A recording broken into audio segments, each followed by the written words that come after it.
पंजाब के किसानों को, खेतीबाड़ी करने वाले भाइयों को, बहनों को मेरा बार बार सत सत प्रणाम। उनकी मेहनत से, वैज्ञानिकों के शोध से और यहाँ की जो धरती है इतनी फर्टाइल है कि हिंदुस्तान के अन्न के भंडार भरती है। लेकिन समय के साथ साथ खेती बाड़ी में उत्पादन बढ़ता रहे, लागत घटती रहे, ऐसे प्रयत्न करना जरूरी है। और फिर जो जरूरत की चीजें वो भी पैदा हो। आज भारत के अन्न के भंडार भरे हैं, हम दुनिया में भी एक्सपोर्ट करने की स्थिति में हैं, लेकिन कृषि क्षेत्र में सुधार और किसानों को और कैसे लाभ मिल सके ये प्रयत्न करना आवश्यक है। इसलिए विकसित कृषि संकल्प अभियान के तहत हमारा मंत्र है, एक देश, एक कृषि, एक team, one country, one agriculture, one team. और वन टीम का मतलब है केंद्र सरकार, राज्य सरकार, वैज्ञानिक, साइंटिस्ट, केवीके, उन्नतशील किसान, एग्रीकल्चर यूनिवर्सिटी। तो पूरे देश में मिलकर सब निकल रहे हैं ताकि गांव-गांव किसानों के बीच में जाएं और किसानों को नए शोध, रिसर्च उनसे अवगत कराएं। जैसे अभी हमने एक प्रयोग देखा डायरेक्ट सीडिंग का। अब लगाने की जरूरत नहीं, रोपा लगाओ, रोपा लगाने के बाद वो, ऐसे अनेकों प्रयोग हो रहे हैं। ये सब किसानों तक पहुंचे और किसान जो तकलीफ महसूस कर रहा है वो सरकार और वैज्ञानिकों तक पहुंचे ताकि नए रिसर्च हो सकें, शोध हो सकें और कृषि के क्षेत्र में नीति बनाते समय इन चीज़ों का ध्यान रखा जाए। मैं पंजाब की इस पवित्र धरती पर आकर अत्यंत प्रसन्न हूँ, बहुत भाग्यशाली समझता हूँ कि आज यहाँ के किसानों के साथ बैठने का मौका मिला, उनसे बातचीत करने का मौका मिला। अभी मिनिस्टर साहब के साथ, उनकी टीम के साथ हम अभी भी बैठक करने वाले हैं और उनको मैंने दिल्ली भी आमंत्रित किया कि वो अफसरों की टीम लेके दिल्ली पधारे, राज्य और केंद्र मिलके इस समस्या का समाधान। सर जो किसानों को सर आपने कहा था कि वो दिल्ली अब आ सकते हैं जी? सर हम लोग अभी बैठने वाले सर, यहाँ किसान मिलके ही साथ काम करेंगे। अभी यहाँ भी उनके साथ मीटिंग होने वाली, उनके अफसरों के साथ, और मैं मंत्री जी को दिल्ली भी आमंत्रित कर रहा हूँ। सर जो किसानों के लिए आपने कहा था वो दिल्ली में बुला रहे हैं सर, जैसे अब रोडवेज सब खुल चुका है जी, अब बुलाएंगे सर? देखिए, क्योंकि आपने पहले कहा था कि पंजाब सरकार नहीं करेंगे जी। हम सदैव संवाद से समाधान में विश्वास रखते हैं और इसलिए अभी भी चर्चा करने में कोई दिक्कत नहीं है। तो इतना जरूर है कि फेडरल स्ट्रक्चर है तो राज्य सरकार भी साथ रहती है। हाँ, राज्य सरकार को अलग करके चर्चा करो, ये बात हमारे संघीय ढांचे में उचित नहीं लगती, क्योंकि इम्प्लीमेंट कई चीजें राज्य सरकार करती है। इसलिए चर्चा और बातचीत साथ साथ होनी चाहिए। आपने सिंधु जल समझौते के बारे में एक सवाल पूछा था। सिंधु जल समझौता हमारे देश के किसानों के साथ बहुत बड़ा अन्याय था। पानी हमारा, नदियां हमारे यहाँ से निकलती है, सिंधु, झेलम, चिनाव, इनका पानी 80% से ज्यादा पाकिस्तान को दे दिया। और केवल पानी नहीं दिया, उस समय की सरकार ने, प्रथम प्रधानमंत्री जी ने 83 करोड़ रुपया भी दे दिए, जिसकी कीमत आज 5,500 करोड़ रुपया है। हमने पानी भी दिया, हमने पैसा भी दिया और उस समय सबने इसका विरोध किया। पंजाब के सांसदों ने भी 1960 में बहस हुई थी पार्लियामेंट में, वो पूरी डिबेट मैंने पढ़ी है। कांग्रेस के सांसदों ने भी संधि का विरोध किया कि ये पंजाब के साथ, हरियाणा के साथ, राजस्थान के साथ न्याय नहीं है, ये समझौता मत कीजिए। लेकिन पंडित जी ने, उस समय नेहरू जी ने कहा कि हम शांति खरीद रहे हैं। शांति मिली नहीं, खून बह रहा है और पानी भी जा रहा है।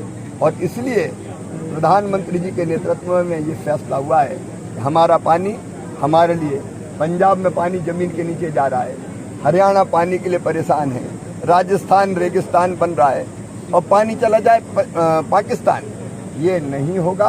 अब भारत का पानी भारत के काम आएगा। मंच पर विराजमान पंजाब के खेतीबाड़ी मंत्री आदरणीय गुरमीत सिंह गुड़िया जी, आईसीआर के डीजी श्री M.L. जाट जी, पंजाब कृषि विश्वविद्यालय लुधियाना के VC S.S. गोसल जी, राजवीर जी, बसंत जी,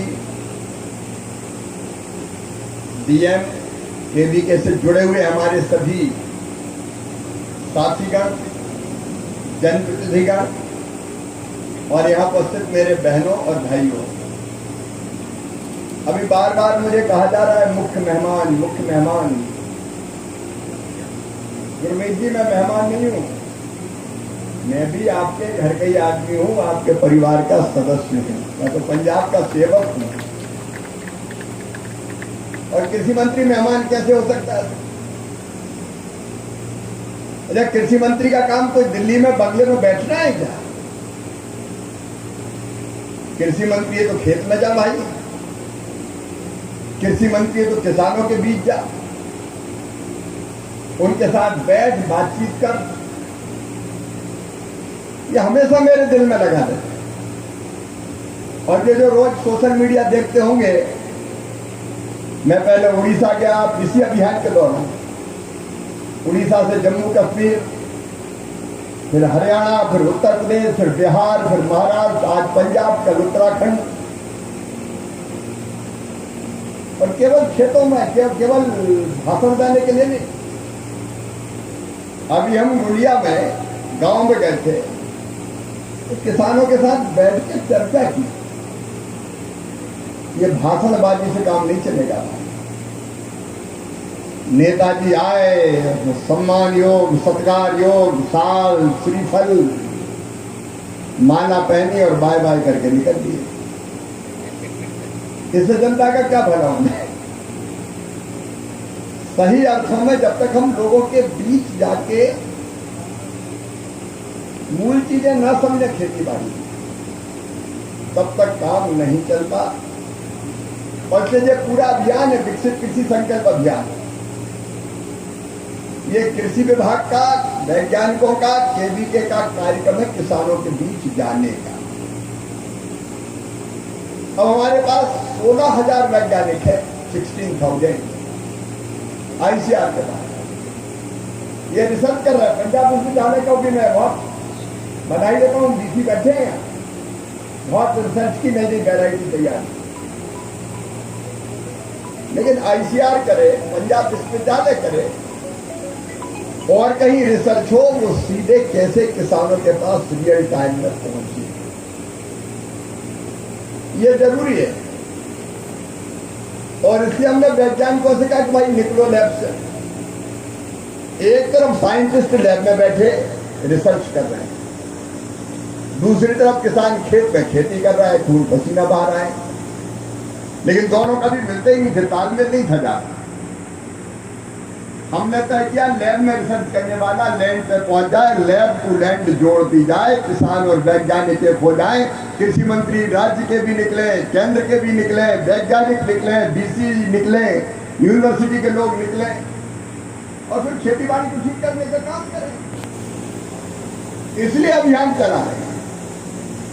इसमें वैज्ञानिक जिस भी गांव में जाते हैं, वहाँ की पूरी जानकारी लेके जाते हैं। वहाँ के एग्रो क्लाइमेट कंडीशंस क्या है, वहाँ की सॉइल में, माटी में कौन कौन से पोषक तत्व है, नाइट्रोजन कितना है, पोटास कितना है, जिंक कितना है, ऑर्गेनिक कार्बन कितना है, और उसको ध्यान में रखते हुए कौन सी फसल की कौन सी किस्म वहाँ के लिए उपयोगी है।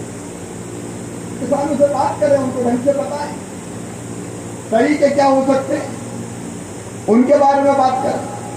नए नए वायरस अटैक होते हैं, फसल खराब हो जाती है, उसके बारे में चर्चा करो, उसका मुकाबला कैसे किया जाए। और जब साइंटिस्ट जमीन पे जाएंगे तो किसानों की समस्या पता चलेगी, तो रिसर्च वो होगा जो किसानों की जरूरत है। और नहीं तो कई बार रिसर्च होते रहते हैं, उन रिसर्च की जरूरत ही नहीं है। और ये एकदम व्यवहारिक कार्यक्रम है। अभी आपसे साइंटिस्ट बात कर रहे थे, गुड़िया में हम रुके, रास्ते में भी रुके। आज मैंने डायरेक्ट जो सीडिंग होती पंजाब में धान की, आज मैंने भी ट्रैक्टर पे हाथ आजमाए। अब कृषि मंत्री ट्रैक्टर नहीं चलाए तो किसान के दर्द को थोड़ी समझ सकता है। सारी चीजों का जानने का कार्यक्रम ये पूरा चल रहा है। इसके बाद हम दिल्ली में बैठ के जो जानकारियां आएगी उसके आधार पर कृषि की नीति बनेगी। केवल अफसर कुछ बैठ के दफ्तर में कृषि की नीति नहीं बनाएंगे। कौन सी योजना उपयोगी है, कौन सी उपयोगी नहीं है, कौन सी सब्सिडी जरूरी है, कौन सी दी जा रही है, अच्छा किसको जरूरी है और किसको दी जा रही है, इन सब चीजों को समझना जरूरी है।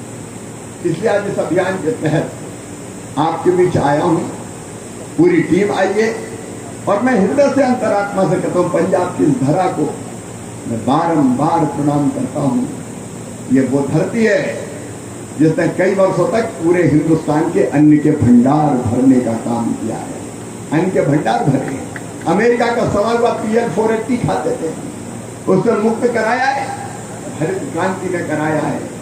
और इसलिए यहाँ की उर्वरा भूमि को प्रणाम, यहाँ के किसान भाइयों आपको प्रणाम, यहाँ के जज्बे को, जुनून को प्रणाम।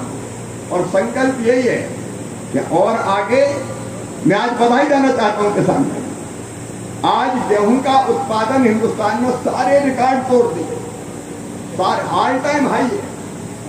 धान में भी ऑल टाइम हाई है रिकॉर्ड हमारा उत्पादन। मक्का तेजी से बढ़ा है, मक्के में भी इतना उत्पादन पहले कभी नहीं हुआ। सोयाबीन में, मूंगफली में किसानों ने जो मेहनत की और वैज्ञानिकों ने जो शोध किया है, दोनों को मैं प्रणाम करता हूं। आज हमारे देश को अन्न के लिए मांगने की जरूरत नहीं है। दाल में और तेलों में भी थोड़ी कमी है, उस पर भी हम पूरा करेंगे। लेकिन अभी जो देख रहे हैं कुछ समस्या, गुरमीत जी भी कह रहे थे, एक हम जब खेतों में धान की करते तो रुपाई करते ज्यादातर लोग। अब रुपाई में आप जानते रोपा लगाओ, पूरे खेत में फुल पानी भरो, खेत में ट्रैक्टर चलाओ, मचाओ उसको, और उसके बाद फिर धान की रुपाई करो। कितना समय लगता है, कितना पानी लगता है, कितनी मजदूरी लगती है, कितनी लागत पड़ती है। अब नई पद्धति आ गई है डायरेक्ट सीडिंग की। सीधे गेहूं की तरह आप मशीन में अब धान भरो और सीधे बोलो। मैं किसानों से बात करके आया हूं, उन्होंने बताया, पंजाब के किसान, पंजाब ये दिशा दे रहा है कि हमारा उत्पादन कम नहीं हुआ, जितना रुपाई में उत्पादन होता है उतना ही डायरेक्ट सीडिंग में भी उत्पादन होता है, लेकिन मजदूरी और पानी दोनों बच जाता है, तो वो फायदा हमको अलग होता है। और उत्पादन की लागत भी कम करना है। कई बार इतना पैसा डालता है किसान, लागत इतनी लगती है कि मुनाफा बचता नहीं, कई बार बहुत कम बचता है। मैं कई राज्यों में गया तो स्प्रे पे स्प्रे किए जाते हैं, अलग अलग फसल में, सब्जी में, फलों में, गन्ने में, दे स्प्रे। अब इतने स्प्रे की जरूरत ही नहीं। दवाई कंपनियां कहती रहती ये भी डाल दो, ये भी डाल दो, ये भी डाल दो। और रामलाल ने डाला तो श्यामलाल भी डालता है, उसने डाला मैं भी डालू, मेरी भी फसल अच्छी है। तो कई बार हम पैसा वेस्ट करते हैं। जरूरत किस चीज की है, कितनी है, ये तो हम विचार करें। और जब मैं वैज्ञानिकों से क्या कहा कि ढंग से ये सारी चीज किसान को बताने का काम करें। एक नहीं, पंजाब की धरती अनेकों फसलें हो सकती है, फलों की, फूलों की, सब्जियों की। अब ये देखते हुए आ रहे थे हिंदुस्तान में फूलों के अलग अलग फूलों का उत्पादन भी, और उनसे अलग अलग वैरायटी में। पंजाब के किसान भाइयों, उत्पादन बढ़ाने के साथ साथ हमको प्रोसेसिंग की तरफ जाना पड़ेगा और एक्सपोर्ट क्वालिटी का हम कैसे अनाज, फल और सब्जियां उत्पादित कर सकते हैं, उसकी हमको कोशिश करनी पड़ेगी। इसलिए नई नई कृषि पद्धतियां, यहाँ से हम जाने वाले अमर मैकेनाइजेशन का काम देखना है। अभी हमने यहीं पे प्रयोग किया, धान की रुपाई जो करनी है, और धान की रुपाई के लिए जो रोपा लगाते हैं, पहले 3-4 चीजें करनी पड़ती थी। अब केवल मशीन में भरो, मिट्टी भी गिर जाती है, बेड भी बन जाता है और सीधे धान की रुपाई हो जाती है। पानी दे दो, खेत खत्म हो जाता, लागत घटेगी, मेहनत बचेगी। और दूसरे, रुपाई के लिए भी मजदूरों की जरूरत नहीं, मशीनें बन रही जिसको आप सीधे सीधे रिमोट से कंट्रोल कर सकते हो। ऐसे अनेकों प्रयोग हो रहे, वो प्रयोग भी आपसे शेयर करना और बताना था। हमारा लक्ष्य उत्पादन बढ़ाना, लागत घटाना, उत्पादन के ठीक दाम देना, नुकसान हो जाए तो भरपाई, कृषि का विविधीकरण, और पानी के मामले में तो रहीमन पानी राखिए, बिन पानी सब सून। हमको आज चेतना ही पड़ेगा। सचेत नहीं हुए तो कल आने वाली पीढ़ियां परेशान होंगी। अभी प्रधानमंत्री जी को मैं बधाई देता हूँ। सिंधु जल समझौता जो स्थगित किया है वो स्वागत योग्य कदम है। पानी 80% सिंधु का, चिनाव का, झेलम का पाकिस्तान चला जा रहा है। 80% पानी पाकिस्तान, नदियां हमारे यहाँ से निकले।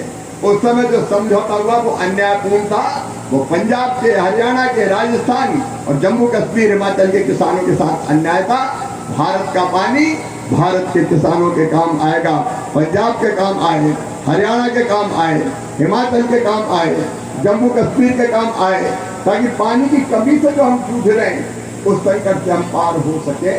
ऐसे अनेकों फैसले भारत सरकार भी ले रही है। आज तो एक बार मैं फिर पंजाब के किसानों को प्रणाम करता हूँ, उनका अभिनंदन करता हूँ। और वैज्ञानिक जो चर्चा करें, मेरा निवेदन है कि उसको अमल में आप लाए। और साइंटिस्ट से मेरा कहना है कि हम जो नीचे जमीन पर फीडबैक हमको मिल रहा है उसके आधार पर नई नीतियां बनाने का काम करें। मैं इतना जरूर आपको विश्वास दिलाता हूँ कि कृषि मंत्री के रूप में मैं दिल्ली में नहीं बैठने वाला। मैं तो किसानों के बीच जाऊंगा, क्योंकि किसानों की सेवा मेरे लिए भगवान की पूजा है। अगर हमने थोड़ा सा भी फसल का उत्पादन बढ़ा दिया तो कृषि मंत्री बनना सार्थक हो गया।